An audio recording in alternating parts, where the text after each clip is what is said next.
पर ना बोले उसे गूंगा कहते, उसे बड़ा गूंगा कहते।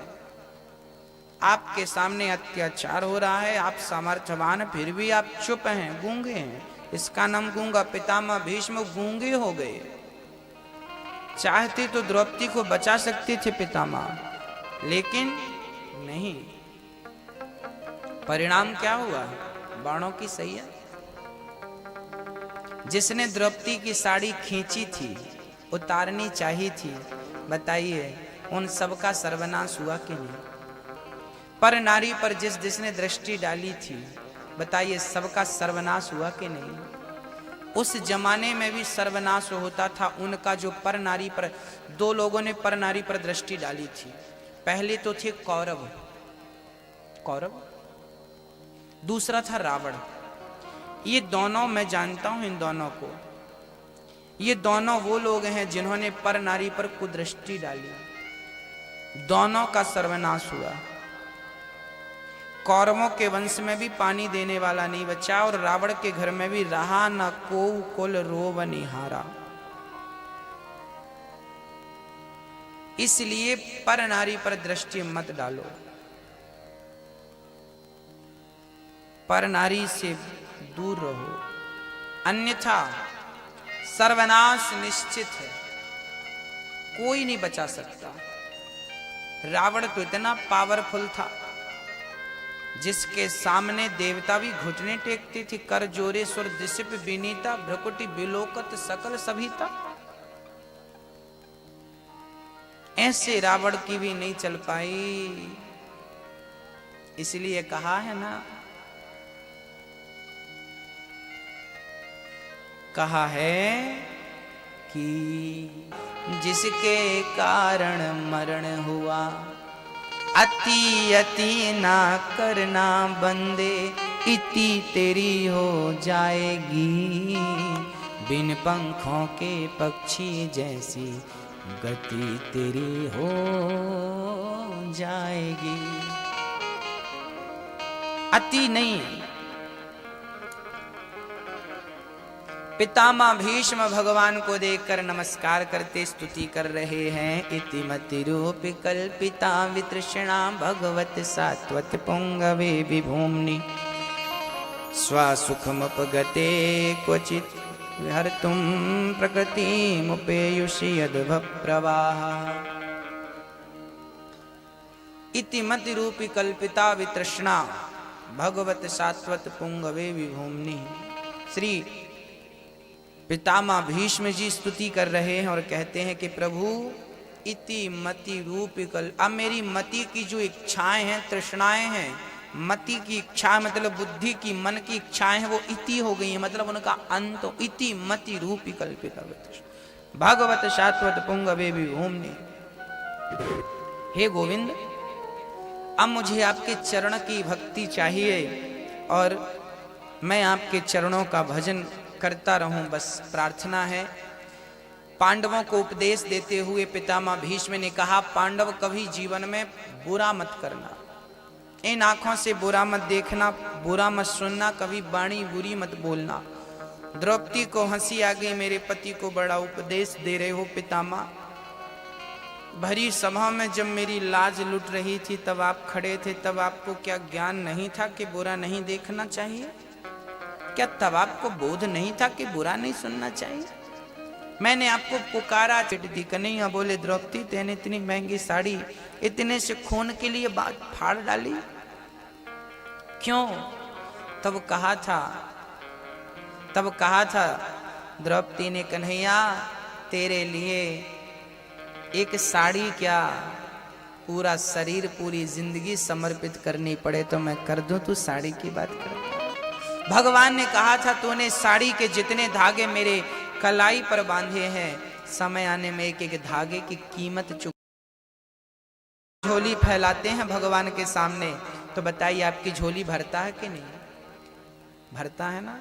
जब हम तुच्छ प्राणियों की झोली वो भगवान भरता है, तो जब भरत जी गए थे और भरत जी ने याचना करी थी कि आप मेरे साथ वापस चलो, तो क्या राम जी ने उनकी झोली नहीं भरी? ना ना ना, भरी थी। राम जी भरत के साथ वापस आए थे अयोध्या। जानते हो किस रूप में आए थे?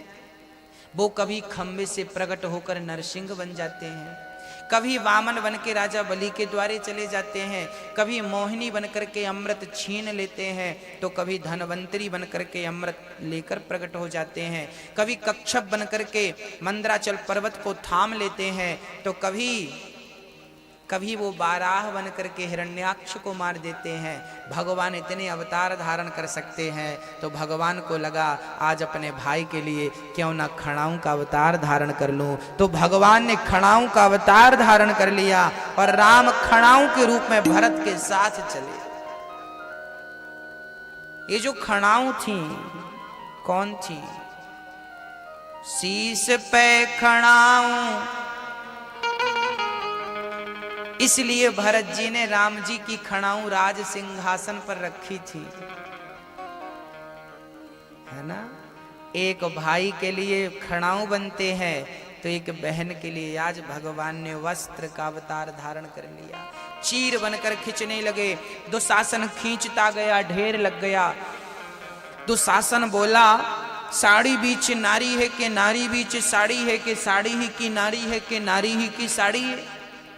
द्रौपदी बोली मूर्ख, ना साड़ी बीच नारी है ना नारी बीच साड़ी है, ना साड़ी ही की नारी है ना नारी ही की साड़ी है। ये तो मेरा वृंदावन बिहारी है जो चीर बनकर खिंचा जा रहा है, खिंचा जा रहा है, खिंचा जा रहा है।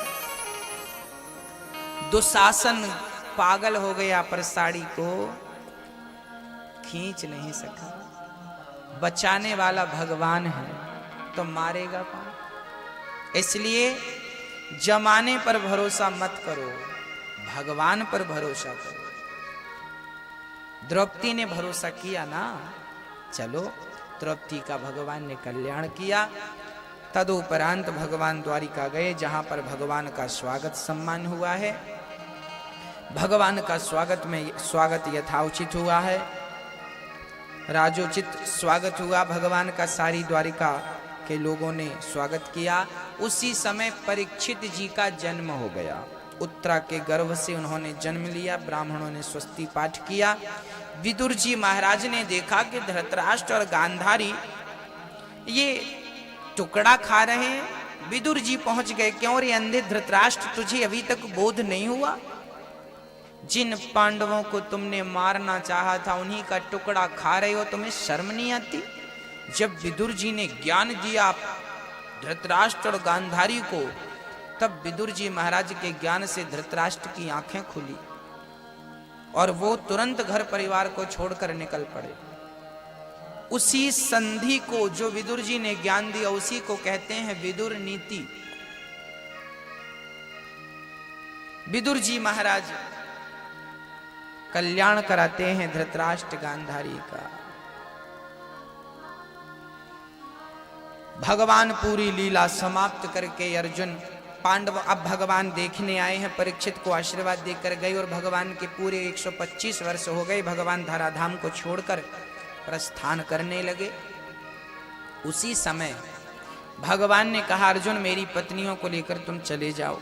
भगवान की पत्नियों को लेकर अर्जुन वापस आने लगे। भगवान ने पूरी लीला करी। परम धाम शरीर सहित भगवान पहुंच गए और भगवान का यथाउचित यहाँ पर देवताओं ने स्वागत किया। जब अर्जुन लौट कर गए तब उनसे पूछा कि कुंती बुआ ने पूछा कहाँ है भगवान? अर्जुन रोने लगे और रोते रोते कहा भगवान हम सबको छोड़कर चले गए। वंचितो हम महाराज हरिणा बंधुरूपिणा येन मे परतं तेजो देव विस्मापनम महत्। रो पड़े अर्जुन, कहा वंचितो हम महाराजा, हे भैया हम अभागे हैं, भगवान को पहचान ना सके। वो मित्र के रूप में हमारे पास थे, हम उन्हें समझ ना पाए। पांचों पांडव स्वर्गारोहण के लिए निकल पड़े। भगवान के जाते ही स्वर्गारोहण। कन्हैया के बिना क्या जीना, पांडवों का कहना था। परीक्षित ने पूरी दुनिया पर कब्जा किया है, अपने ध्वजा लहराई है। एक बार परीक्षित एक जंगल से निकले तो उन्होंने एक आश्चर्य देखा। एक काला सा आदमी एक गौ माता को मार रहा था। परीक्षित बोले, मूर्ख तू कौन है? बोले, मेरा नाम कलयुग है। परीक्षित बोले, तू कलयुग है? बोले, हाँ, निकल यहां से। परीक्षित बोले, निकल जा। कलयुग बोला, मैं नहीं जाने वाला, मैं यहीं रहूंगा। क्यों भाई? तूने मेरी गाय को मारा है, बछड़े को मारा है। निकाली तलवार, जो प्रहार करना चाहा, कलयुग चरणों में गिर पड़ा। परीक्षित बोले, मूर्ख, गाय को क्यों मारता है? बोले, जहां ये गौ माता रहती है मुझे रहने नहीं देती। जहां गौ सेवा होती है वहां कलयुग का प्रभाव नहीं होता। इसलिए शहरों में ज्यादा कलयुग का प्रभाव दिखता है, गांव में कम दिखता है, क्योंकि गांव में गौ सेवा होती है। गांव में गौ सेवा होती है तो कलयुग प्रवेश नहीं कर पाता, जबकि शहरों में कुत्तों की सेवा होती है, इसलिए कलयुग वहां जल्दी प्रवेश कर जाता है। गांव में गौ सेवा होती है। राजा परीक्षित बोले, तुमने मेरी गाय पर अत्याचार किया है, यहां से निकल जाओ। कलयुग बोला, महाराज मुझे रहने की जगह दे दो, मैं बहुत बुरा हूं पर अच्छा भी हूं। कलयुग बहुत अच्छा है। कलयुग ना अच्छा है। कैसे अच्छा? तो मखई द्वापरे परिचर्यायाम कलौ केशव कीर्तनात्। सतयुग त्रेता द्वापर में जो गति हवन करने से, यज्ञ करने से, तप करने से, समाधि लगाने से मिलती थी, कलयुग में वही गति मात्र नाम लेने से मिल जाती है। इसलिए नाम जपना चाहिए, कीर्तन करना चाहिए। कलयुग को रहने के 4 कमरे बनवाए राजा परीक्षित ने, 4 स्थान दिए। कौन कौन सा स्थान? द्यूतम, पानम, स्त्रियः, सूना। कलयुग के 4 स्थान हैं। कहां कहां रहता है कलयुग? कलयुग रहता है जुआ में। जहां जुआ, द्यूतम, कौरवों ने जुआ खेला था तो सर्वनाश हुआ कि नहीं? जब कौरवों का सर्वनाश होगा तो फिर ऐरे गहरे नत्थु खैरे की क्या कहूं। कलयुग से, जुआ से कलयुग नाश करता है। जुआ जहां होता है, जहां जुआ वहां कलह, जहां कलह वहां कलयुग। तो द्यूतम, कलयुग का पहला ठिकाना जुआ, इसलिए जुआ मत खेलना। आप खेलते हैं क्या? खेलते हैं जुआ? गांव के लोग ना टाइम पास करने के लिए बैठते हैं। क्या कर रहे हो? Time pass. एक बार कुछ बूढ़े बूढ़े लोग गांव में बैठे जुआ खेल रहे थे। हमने कहा, दादाजी क्या कर रहे हो? बोले, गुरुजी टाइम पास कर रहे हैं। हमने कहा, बुढ़ापे में टाइम पास आप क्या करोगे? अब तो टाइम आपको ही पास करने वाला है। बोले, महाराज जी ये तो हम जुआ नहीं खेलते, हम तो टाइम पास करते हैं। हमने कहा, टाइम पास करना है तो राम राम जपो, कल्याण होगा। कीर्तन करो, रामायण पढ़ो, पढ़ाओ। कलयुग का पहला ठिकाना द्यूतम, दूसरा ठिकाना पानम। पानम बोले तो शराब। जहां शराब है वहां कलयुग है। शराब पीने वाला अपना नाश करता है, और सिर्फ अपना नहीं, अपने परिवार का भी नाश अपने हाथ से कर लेता है। परिवार का भी वो क्रियाकर्म कर लेता है। बेचारी पत्नी रोती है, बिलखती है, उसका मंगलसूत्र बेच के पी लेता है। चूल्हा बुझ गया, चिंता नहीं है, दिन भर जितना कमाता है पी के आ जाता है। ये शराब हमें ठग लेती है, हमें पता नहीं चलता। पीना है तो शराब मत पियो, अरे राम नाम का प्याला पियो। जानते हो आपकी शराब में ज्यादा शक्ति नहीं है। आपकी शराब तो ज्यादा से ज्यादा 10 घंटे काम करती है, पर हम आपको ऐसी शराब पिलाएंगे ना, ऐसी मस्ती दिलाएंगे ना, जो 7 जन्म तक उतारे नहीं उतरेगी। जाम पर जाम पीने से क्या फायदा, रात बीती उतर जाती है। अरे हरि नाम का जाम पी ले बंदे, पूरी जिंदगी सुधर जाती है। एक बार राम नाम का प्याला पी लो। हीन है वहां कलह है, वहां कलयुग, जहां पुरुष चरित्रहीन है वहां कलह। कलयुग का चौथा स्थान है मांस। मांस खाते ना लोग, अंडे, मुर्गी, मछली, ना जाने क्या क्या। पहले के लोग किसी मरने के मुर्दे के साथ जब आप लोग जाते हो ना, तो आकर के नहाते हो। पहले मरे आदमी को छू लो तो नहाना पड़ता था, आज मरे हुए के लोग खा जाते हैं। बड़ी विडंबना है।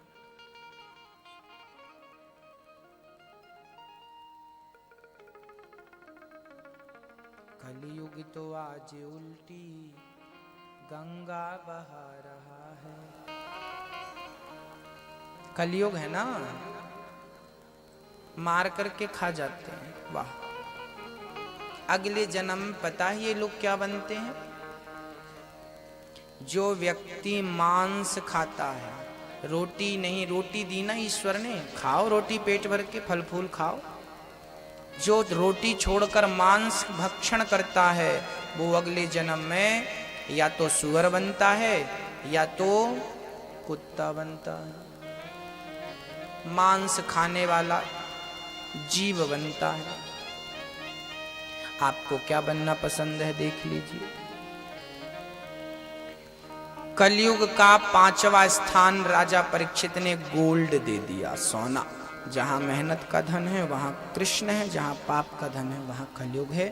राजा परीक्षित ने सोने की मुकुट पहन रखी थी, उनके सर पर कलयुग बैठ गया। उन्होंने एक संत समीक जी का अपमान कर दिया। समीक के पुत्र श्रृंगी ने श्राप दे दिया, आज से 7वें दिन तक्षक तुम्हें डसेगा, मृत्यु हो जाएगी। परीक्षित तुरंत घर से निकल करके गंगा के तट पर बैठ गए। सुखदेव जी का आगमन हुआ। सुखदेव जी से राजा परीक्षित ने प्रश्न किया है, मरने वाले व्यक्ति को क्या करना चाहिए? इन प्रश्नों पर कल प्रकाश डालेंगे। जिसे 7 दिन में मरना हो उसे क्या करना चाहिए? हम सबको कितने दिन में मरना है? 8वां दिन तो होता नहीं, सोमवार से रविवार तक गिनो जरा।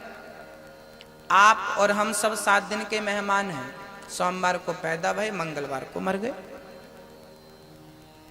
सबकी जिंदगी 7 दिनों की है। 7 दिन में जिसे मरना हो उसे क्या करना चाहिए? प्रश्न परीक्षित ने पूछा सुखदेव जी से। इसका उत्तर कल बताएंगे। क्या करना चाहिए? हम में से जल्दी किस किस को मरना है? आपको नहीं मरना? नहीं। सोचो, कल्पना करो, लोग ना मरते तो क्या होता? आप कह रहे हो हम नहीं मरेंगे, ठीक है, हम भगवान से बोल देंगे कि आपको अमर कर दे। लेकिन अमर भी हो जाओगे ना तो भी आपका कल्याण नहीं है। आपकी सास की सास की सास यदि जिंदा होती तो सोचो कितना ट्रैफिक होता आपके घर में।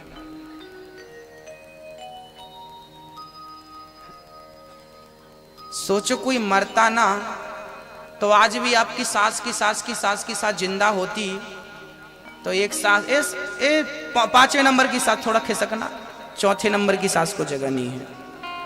घर इतना सासें ढेर सारी होती। इसलिए जो मरने का चक्र है ना, ईश्वर ने सफाई रखी है। ये ईश्वर का संतुलन है। एक आता है, एक जाता है। किसी के आने का टाइम, किसी के जाने का टाइम।